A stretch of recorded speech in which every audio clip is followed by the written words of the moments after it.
Let's suppose that you're writing a really important email to a colleague.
It is about that time. It's about that time for the Grapple Chat. Oh yes, the Grapple to the Chat. Thank you guys so much for joining me for this. If you're watching this after the fact on YouTube, leave a comment. Let me know what you thought of NXT. Love to know. Love to know about it. It is time.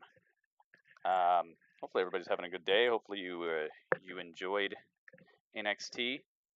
If you did not see it, you're in the right place, because I'm gonna give you a brief rundown of what happened here, what I thought about it, and I must let you know, if you didn't see it, you should probably watch it.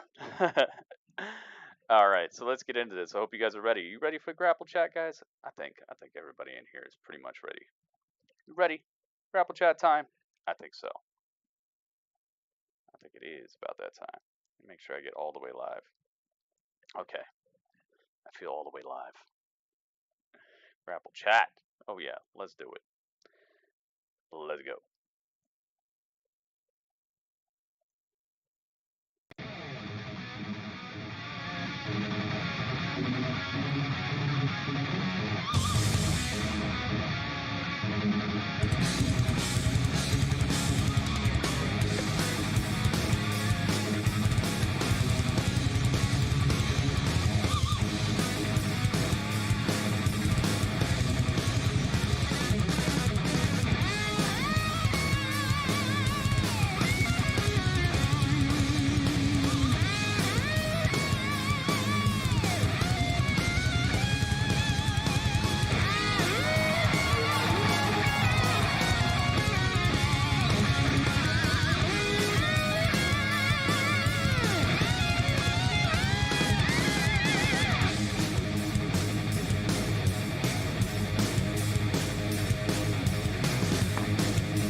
That intro, man. That intro gets me. It gets me hype. Let's do this. Let's get over here.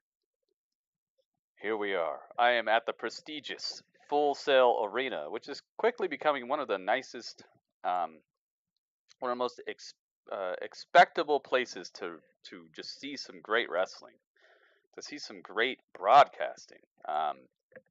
Man, the project of NXT, the prospect of NXT, everything about this show has. It's like no matter what they do, no matter who they have, no matter how much of their roster gets just taken away from them and put on the main roster, it's just like they keep filling in the blanks with these people who just they're talented, they're driven, they're getting better on the mic, they're getting better in the ring, they're using what WWE will allow you to do in a ring to incredible effect.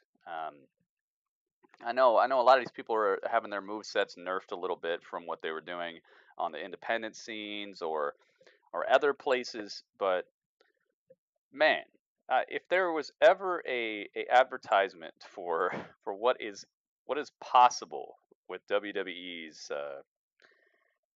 just WWE's blanket, their umbrella of what they'll allow you to do, this show, dude.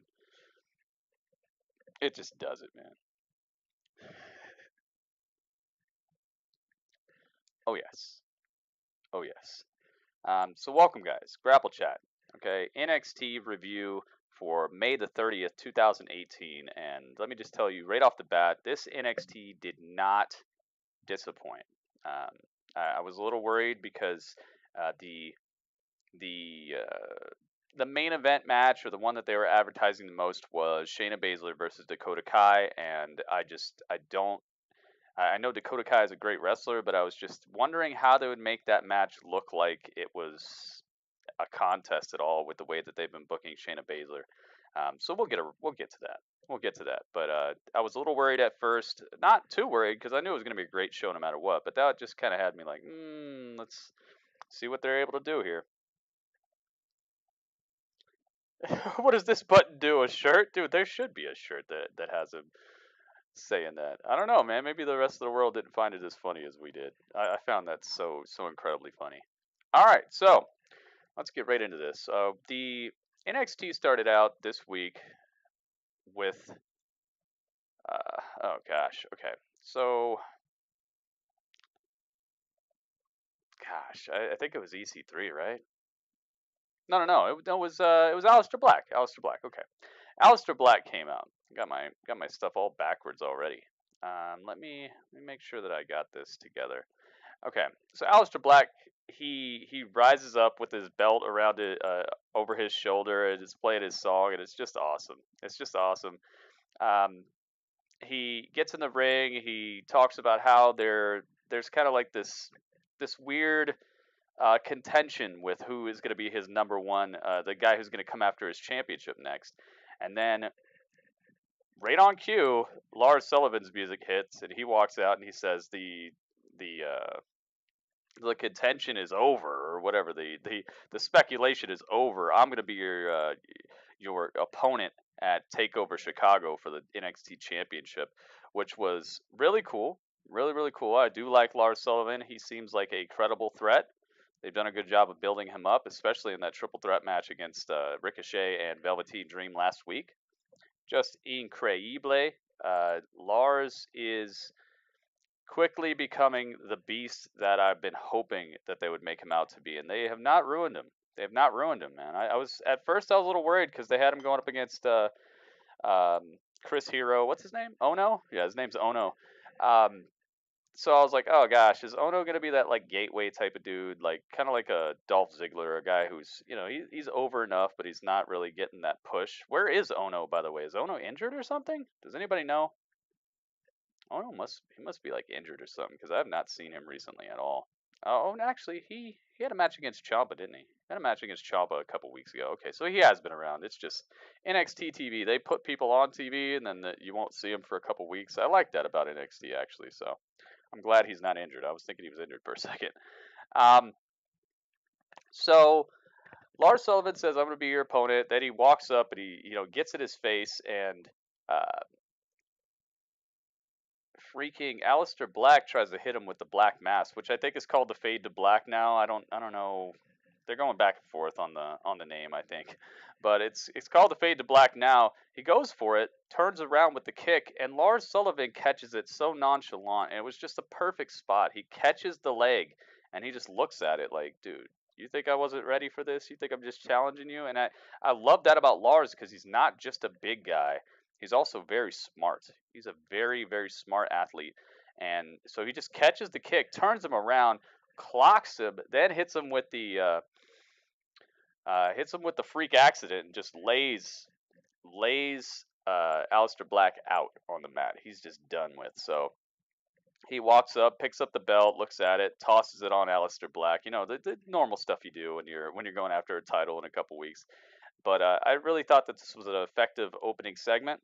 I appreciated it. I appreciated that Lars is getting the shot, and I think that it might be a better match than is at first glance. Okay, I haven't had a chance to really find out what everybody in the WWE universe is thinking about when it comes to this match, because it just happened. It just got made right now.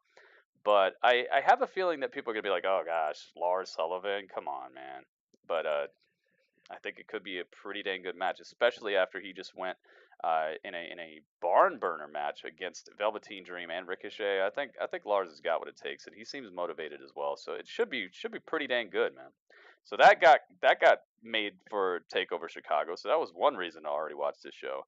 They showed a package of Johnny Gargano and Tommaso Ciampa. They showed what happened last week with his wife, with Johnny Gargano's wife getting laid out at the end of their exchange last week. But then she had a tweet where she said she's all right, and that there's going to be a street fight at Chicago, at Takeover Chicago, and that William Regal had said that because of the nature of the feud between those two, that that they wouldn't be on the show tonight. And so I was like, oh, that sucks. We're not going to see Johnny Gargano or Tommaso Ciampa.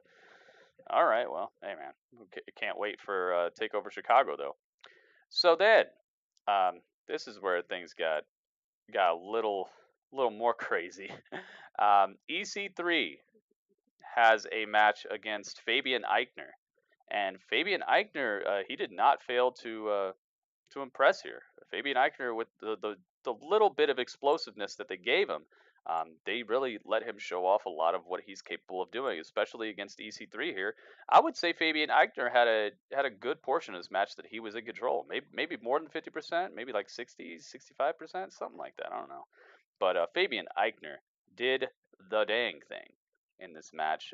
He actually had one spot where EC3 was on the outside. Actually, I'm not going to talk about that yet. I'll tell you this in a second. In the middle of the match, Fabian Eichner and EC3 are on the outside of the match, outside of the ring, and then Johnny Gargano walks through the crowd. I'm not kidding. He actually walks through the crowd, walks right past EC3 to the announce table, and grabs the mic and says, "This is a signed contract for the." He's holding up a piece of paper. This is a signed contract for the street fight at Takeover Chicago between Johnny Gargano and Tommaso Ciampa. And the crowd's like, "Yay!" But we're kind of trying to watch a match here. I think that they expected a little bit more of like a hype reaction from the crowd, but the crowd was like, "That's cool, but we're trying to find out like EC3, you know." So he walks out right past EC3, and EC3 just looks at him like, "Dude, what? You couldn't wait a second?" Anyway, I think this particular situation right here gives Fabian Eichner what it takes to gives him a little bit of time to separate, and he goes up to the top rope and jumps off the top rope a good 3 or 4 feet in the air above the ring, comes down crossbody on EC3. It was a beautiful spot, just straight jaw dropping, beautiful crossbody. Really incredible, man. Really, really incredible. But then it's like EC3 just shrugs it off like nothing happened. He pops up and hits him with his finisher. I don't know what it's called, but it's like a swinging RKO. It's like a swinging neck breaker, but it's not the swinging neck breaker this way. It's the swinging neck breaker this way, like a horizontal swinging neck breaker. Really, really nice looking move. EC3 gets the win, picks it up against Fabian Eichner, but Eichner did impress here, so I appreciated this match. EC3 does a great job, I guess, of shrugging off an incredible crossbody and acting like it didn't hurt him at all. Really strange. I don't know, man. Really strange. Then we got the War Raiders. I think the War Raiders came before the EC3 match, but the order is not as important as what really happened here. War Raiders came out and they were fighting against some people that I hadn't heard of before. Just some tag team made up of probably some enhancement talent or some people that are working out at the performance center. They weren't bad, but they just got straight destroyed. The War Raiders did not give them any chance for offense here. There was one really cool spot where one of the War Raiders tosses the guy to his partner. His partner catches him in what looks like is about to be a suplex, but just holds him there. Turns around and the other War Raider runs up, jumps, springboards off the second rope with a turnaround clothesline, so it turns into a suplex with a clothesline on it. So that's even more damage. Then they clean up and finish the match with, I guess, what is their finishing move? Because, gosh, I really got to learn these two guys' names. But anyway, one of them picks up the guy in like a cradle type of thing, like just like you would hold a baby kind of, and then the other guy comes off the rope with a leg drop. So it's like a leg drop suplex at the same time, and that's just 1, 2, 3, game over. War Raiders get the win against I don't know who, enhancement talent. It was pretty good though. Pretty good showcase of what the War Raiders are up to, and you could tell that the announce team, Mauro Ranallo was given the line to tell that, hey, this puts them in serious contention for that tag team championship of NXT, which is good because the domination here and also the kind of lack of tag team action ever since Sanity's gone, AOP is gone. Like there's so many tag teams. Tommaso Ciampa, DIY, they're not a tag team anymore. There's really only a couple tag teams, so it was nice of them to really hammer that home. Like, here's some more competition, guys. It's coming. We're just trying to build them up. So War Raiders are definitely on the path to challenge against the Undisputed Era. So we might be seeing that in the weeks after Takeover Chicago, because obviously the Undisputed Era is going to be taking on Danny Burch and the other guy. The other guy, Danny Burch and man, I can't remember his name now. The other guy, Oni Lorcan. There you go. I almost called him Otis. Oni Lorcan. All right. It's hard to remember all these names, guys. There's like 100 and something superstars in the WWE at this point, like 160 something male superstars. And that's not even counting the women superstars. So there's an awful lot of names to remember. All right, it takes a second. What's up, Irish? Welcome. Then we got Ricochet versus who did he fight? Who did he fight? Ricochet fought against, what was his name? What was his name?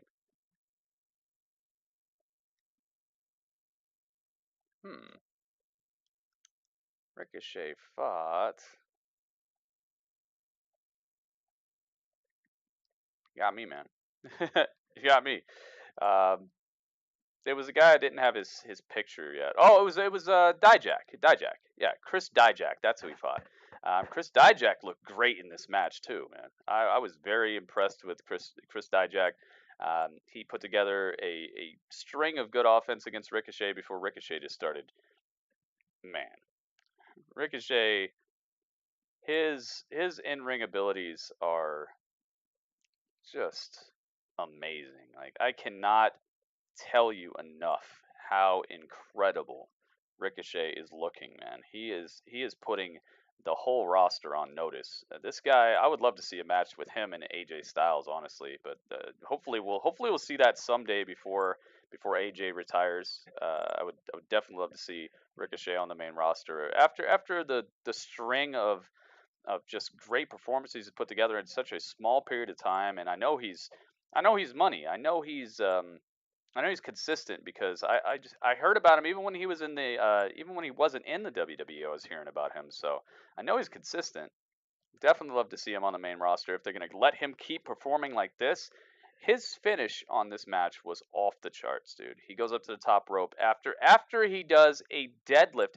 He hit a snap suplex on Chris Dijak, rolls through and lifts him off the floor, deadlifts him into a vertical suplex. The strength, the form, the athleticism, the acrobatics, just it's off the charts, man. This guy is a walking, talking highlight film. He looks like a character that I wouldn't allow in my WWE universe on WWE 2K18. It looks like he's got like a finisher at every single spot. Everything he does is like, what the heck?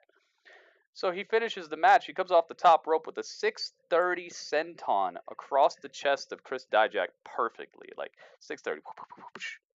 I'm talking about 630 degrees of rotation on his way down, and it just perfectly smashes across the chest of Chris Dijak. Goes for the pin. 1, 2, 3. It's game over. He picks up the mic. He starts talking trash about Velveteen Dream because they obviously have a feud going on. So he's on the mic and he's like, "Hey, man, I think that Velveteen Dream he deserves you guys' cheers. The guy's been the most I don't even know exactly how he put it, but he's been the most electrifying athlete. I'm not talking about The Rock. But then he said that he likes the spotlight, and he said the funny thing about the spotlight is that it shows who you really are, and you're a punk. And he was like, he called him homie and stuff. It was cool because he showed a little bit of his like just attitude. I thought it was really nice. It didn't seem straight scripted. It seemed like he was actually talking from his heart or being himself, and I like that a lot. So Velveteen Dream comes out and he's like, "Punk, really? All right, that's how you feel. All right, well, I'm gonna tell you that I would fight you here, but there's only one place that's worthy of you versus me." And he's got that subtle like uneasy feeling where he's like complimenting him. He says you have a handsome face and stuff, and I liked it. I liked it because he's still playing up that part of his personality where he's exuding that sort of like passion towards just people. I like it. I like it a lot. Um, so there's only one place that we should fight. And he said, I'll see you in Chicago. And then he turns around, walks up the stage, and he's like, and you'll see that anything that you can do, I can do better. Velveteen Dream can do better. And this is where Ricochet, he does something that just like, it makes my jaw drop. It makes me feel like the guy is not of this world. Because Ricochet says, "Oh, really? You can do anything I can do, right?" He doesn't even say it. He puts the mic on the ground. He runs and he does a front flip over the top rope and lands on the outside of the ring. Walks up right. He does a front flip, lands right in front of Velveteen Dream, walks up and just says, "I'll see you there." And you see Velveteen Dream's face, and he's just looking at him like his jaw is dropped, wide open. And he's got this look of just surprise. His eyes are wide open. His jaw is dropped. He's like, I can't believe what I just saw. And I'm sitting here looking the exact same way. Like, this guy literally just did a video game move. Like, he ran and jumped over the top rope, front flip, landed perfectly on his feet, and just walked up to the mic and said, "I'll see you there." And you just see Velveteen start backing up with his jaw dropped and eyes wide open. And they start playing Ricochet's music. It's just perfect TV. Perfect freaking wrestling TV, man. It brought a tear to my eye when I saw him jump over the top rope and land like that. And normally, I don't get too choked up or anything like that with wrestling unless it's, I'm sorry, I love you, super kick to the mouth, pin you and see you later, Ric Flair, unless it's something like that. But I'm telling you right now, this made a tear come to my eyes because I was like, dude, what did Ricochet just do tonight? The guy is fantastic. Okay? Just beautiful. I can't wait to see this match. And the fact that Velveteen Dream is saying that anything that Ricochet can do, he can do better, makes me think that they're setting up for an incredible spot with Velveteen Dream. I think maybe the spot that's going to happen at TakeOver Chicago, maybe he's going to do a 450 splash or something like that. Velveteen's going to pull out something we have not seen him do before, and the guy is so talented, I think he's going to be able to pull it off. But I think it might be what loses in the match. I think he might overextend and just try to one up a guy like Ricochet, and I think that might cost him. I think that might be the story they're telling here, is that Ricochet, he knows what he's capable of doing and he's calm about it, but Velveteen Dream might just be trying to one up him a little bit too much, and it might cost in the match. But we'll see. I think that'd be a cool moral to the story here, and it might actually make these two I don't want to say a tag team, because honestly these two are so dynamic and so awesome, the personalities and things. I kind of wouldn't like to see them as a tag team, but hey, man. Hey, there's only one NXT championship, but it would be nice to see Velveteen Dream and Ricochet taking on the Undisputed Era. Man, that would be so awesome. I don't know, man. NXT is just incredible. Then we get to the main event of this NXT this evening, and man, what has already been a roller coaster of a ride, what has already gotten me to drop a tear down my cheek. Then we get Shayna Baszler versus Dakota Kai, and I am just sitting here like, Dakota, I am so sorry, man. She comes out, she looks all like, gosh, man, she looks so innocent, like she's just out there to have fun, and oh my god, dude. This match turned out pretty much exactly like I wanted it to. Shayna Baszler just vicious, vindictive damage, just wrecking the joints, taking the legs of Dakota Kai and bending them every single way. Have you ever tried to have you ever cooked a chicken and you really want that thigh, but you don't have like a knife that's cutting through that joint, so you just start like ripping it and trying to take it off, and then you finally get it. It was like that, dude. It was like that. It was like Shayna Baszler was hungry and she just wanted that thigh.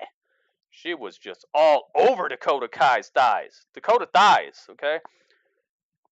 Just ripping it side to side, ripping it all around. She made her like, you know how Santino does the Cobra? That was Shayna Baszler. She was like this way, all over the place. She was wrecking her ankle. There was one spot where she put her foot. Like, let's say this is the leg, this is the foot, okay?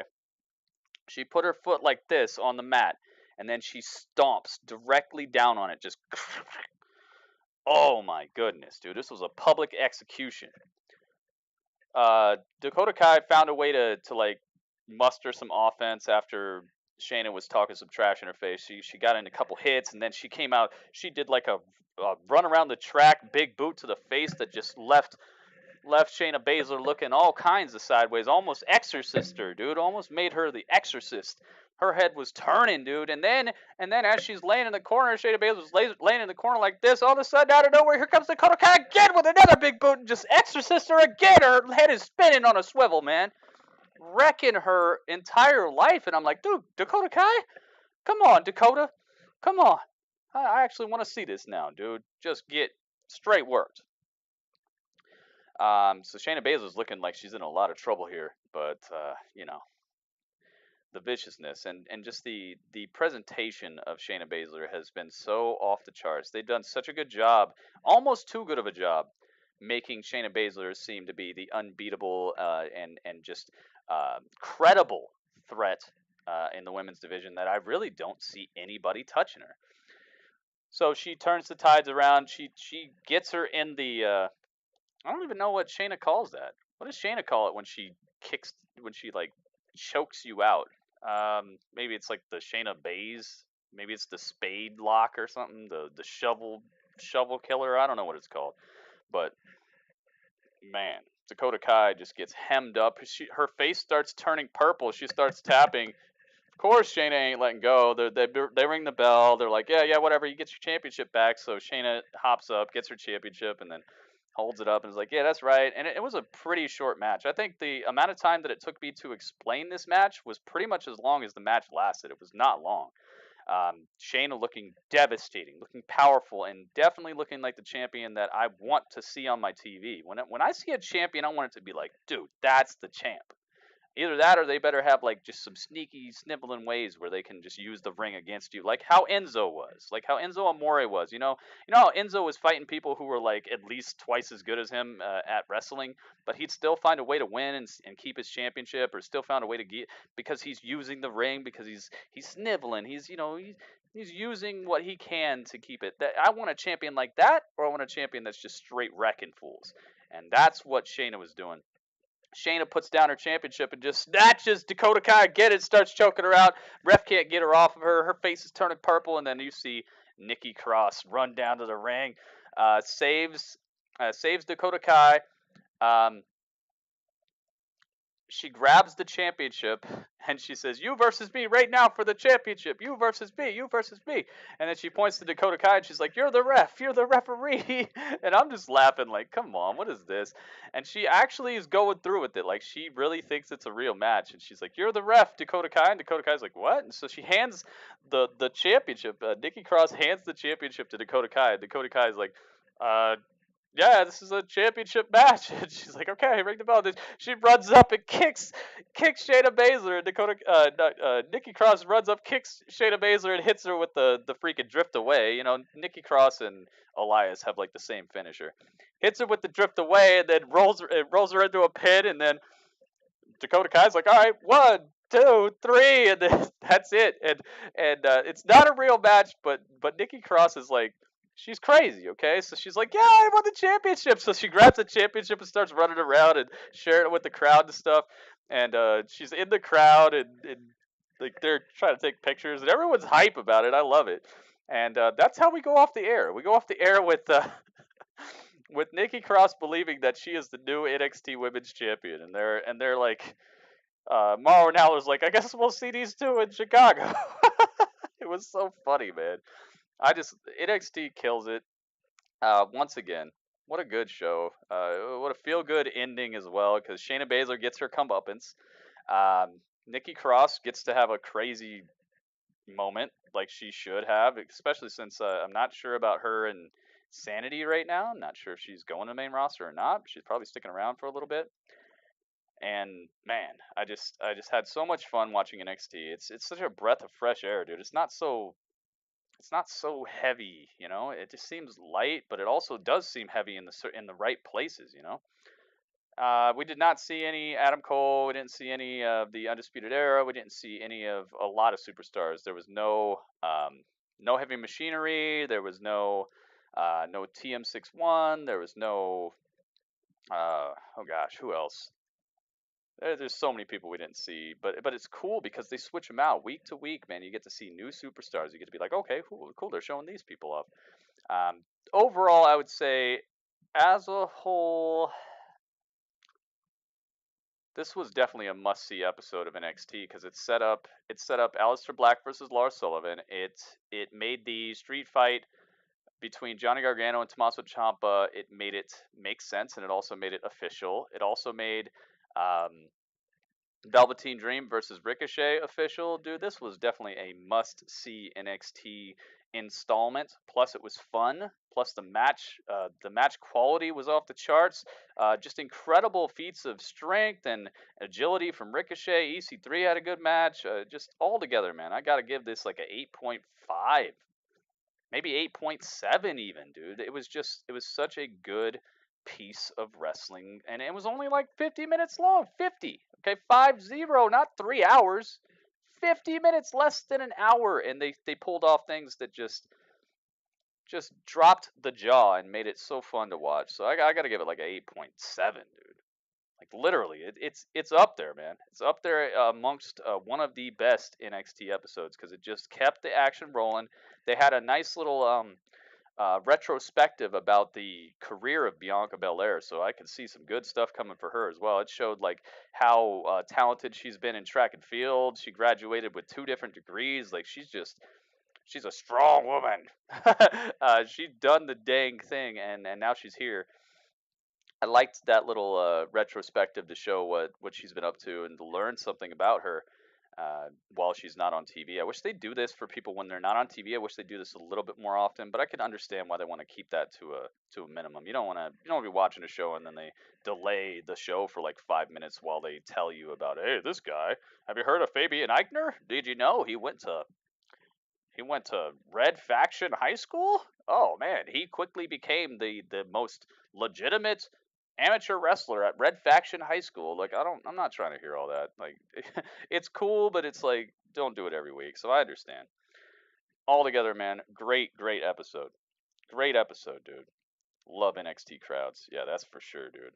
That's for sure. 9 for you. 9 for you. Yeah. 8, 9s. Yeah. See, people are giving their rating as well. Seriously, man. I loved it.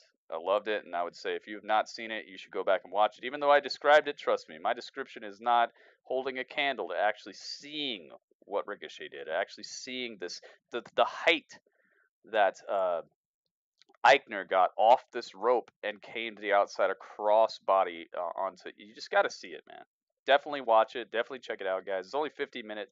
50 minutes of your life to actually see something probably better than anything they've done on Raw last week and or this week, and almost better than all of SmackDown. I'd say SmackDown still wins because there was more. But no, I wouldn't even say SmackDown wins, dude. This is better than SmackDown. It's better than SmackDown, but SmackDown there's just more to see, you know. But SmackDown was pretty fun this week too. Overall, that's my rating on it. Let's see. Is there anything that you guys saw that you want me to talk about? Now's the time for you guys to let me know. Is there anything that I should touch on that you guys might have a question about? Because I'm actually filming this live, guys. If you're watching this after the fact on YouTube, I film these live. So if you'd like to come on by, just show up 15 minutes after Raw, 15 minutes after SmackDown, 15 minutes after NXT, 15 minutes after any pay-per-view, and we're going to be right here doing the grapple chatting. Get in the chat, ask me questions, whatever you guys want to do, I'm going to be here. Anything that you guys think that I should touch on or talk about that happened on NXT this week that you would like to know about or hear my opinion about or to say something about, now's the time, guys. Let's find out. Dude, I'm seeing 9s, I'm seeing 8s, I'm seeing 8.5s, I'm seeing 9s. Dude, it was a great episode. Definitely it pushed forward rivalries. It guaranteed matches that are happening at the pay-per-view, the match quality, like just everything, dude. The promos, the promo packages, the commentary by Mauro Ranallo, it's just such a fun time. Such a fun time. Nope, nothing? All right. Well, thank you guys. Thank you so much for hanging out with me for NX to the T. If you also like video games, you like movies, which I don't know if there's many wrestling fans who don't like movies or video games, but if you do like those things, please, you see where it says right there? Twitch channel. It's scrolling, it's scrolling, it's scrolling, it's right there. Twitch.tv/Gritty Urban Saga. It is my Twitch channel. It's where every Wednesday, I stream something called Nitty Gritty. The Nitty Gritty, it's my weekly talk show I do about gaming and entertainment. I show off the newest, hottest trailers for games and movies. You also get to see my live reaction. I get to see your live reactions. I have a special guest every Wednesday as well. I have a special location I broadcast from. It has a little bit of off the top of the head comedy involved. It's just a pretty dang cool hangout. So please come chill with me over on my Twitch channel. That'll be starting up in about, I'd say, maybe 45 minutes from now. So get on over to twitch.tv/Gritty Urban Saga and come chill with me. In the meantime, thank you everybody who's in here, everybody who's going to comment in the comment section after the fact. Thank you so much for being part of this. You can always donate to the cause if you like what I'm doing here and you'd like to continue seeing me able to do this. You could either go to my Patreon and contribute once a month. As little as $1 a month helps out. That's patreon.com/Gritty Urban Saga. You can go to my Twitter, retweet some of my tweets, spread the word. That also helps as well. Or you can go to audibletrial.com/Gritty Urban Saga and sign up for a free trial of Audible. You get a free audiobook, just free. It's an audiobook. It means they read it to you. You just put on your headphones and listen to it, or you can just listen to it over a loudspeaker instead of sitting there reading through a book and leafing through pages. A narrator reads you your favorite novel or a novel you haven't read yet, and it's free. audibletrial.com/Gritty Urban Saga. Over 180,000 audiobooks. You get a 30-day free trial as well. And if you decide to cancel after that 30 days or whatever, you get to keep that audiobook. So it's literally a win-win situation, and I get a little bit from Audible because I am official Audible partner. You guys can help out the saga and get something cool, up to a $40 value on that, just for using that link. It's also in the description of this video. There's a lot more free stuff in the description of this video as well, guys. So check that stuff out if you have not already, or even if you have already checked those things out. Make sure to go down there and check those things every now and then, because there might be new promotions, or some things that you can continuously use, like Gawkbox. Gawkbox gets you, it actually gets you contributions towards the Gritty Urban Saga for free. All you got to do is like click on an app, or use a mobile game for, like, you just get past like level 2 and then it tips me, so you actually could help me out and play video games at the same time. I don't know, man. Sounds like a win-win situation to me. But with that said, you guys rock so much. Thank you so much for chilling with me. I hope you enjoyed NXT, and if all you care about is wrestling, then I will be seeing you on Monday for Monday Night Raw, Monday Night Raw live hangout. I do those each and every Monday, Tuesday, and Wednesday, just like I did for NXT tonight. So I'll see you guys on Monday if that's all you care about. I'll see you then. Pretty Urban.